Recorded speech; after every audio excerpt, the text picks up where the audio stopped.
এসছে নিয়মের কালে, কিন্তু ওদের মাথায় ওয়ান সিটি ওয়ান ক্লাব, তখন কলকাতার থেকে যে ক্লাবটি খেলতো তার নাম এটিকে অ্যাথলেটিকো মাদ্রিদ কলকাতা, সেটাই ওনার মাথায় হয়তো ঢুকে আছে ওনাদের, যে এক ওয়ান সিটি ওয়ান ক্লাব তাদেরই সেই প্রাধান্য পেয়ে যাচ্ছে কিংবা দিতে হবে, এরকম পরিকল্পনা আছে কিনা সেটাই আমরা কেন্দ্রীয় মন্ত্রকের কাছে জানতে চাইব। জন্য যাব না, আমরা ফেডারেশন তো ক্রীড়া মন্ত্রকের দ্বারা অধীনস্থ, সেখানেই যাব যেখান থেকে আমরা এই সুরাহা পেতে পারি ফেডারেশনের সঙ্গে কথা বলবার জন্য। ফেডারেশন কিন্তু অযোগ্য বলেছে।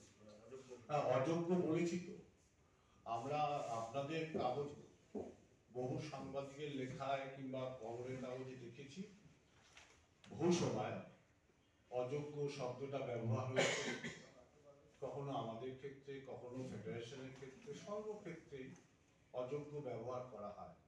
তা আমরা সেই অযোগ্য ব্যবহার শব্দটাই ব্যবহার করেছি এখানে। এবার যোগ্যতা আর অযোগ্যতা তো আগামী দিনে পরিষ্কার হবে। এই ব্যাপারে দীর্ঘদিন থেকে কথা বলেছি, সংবাদ মাধ্যমকেও জানিয়েছি, সংবাদ মাধ্যম যথেষ্ট পরিমাণে এই বিষয় নিয়ে সোচ্চার হয়েছে, সব সংবাদ কম বেশি সবাই হয়েছে। তো সেখানে আর ফেডারেশনের কাছে যে খুব একটা লাভ হবে বলে আমাদের মনে হয় না। এই ম্যাচটার পরেও আমি ফেডারেশনের কর্তাদের একজন কর্তাকে আমি নাম বলছি না, ফোন করেছিলাম, ফোনে পাওয়া যায়নি, হয়তো ব্যস্ততার জন্য। কিন্তু আলটিমেটলি আমরা গতকাল মিটিং করেছি, সবাই মিলে আলোচনা করেছি, করে আমরা ক্রীড়া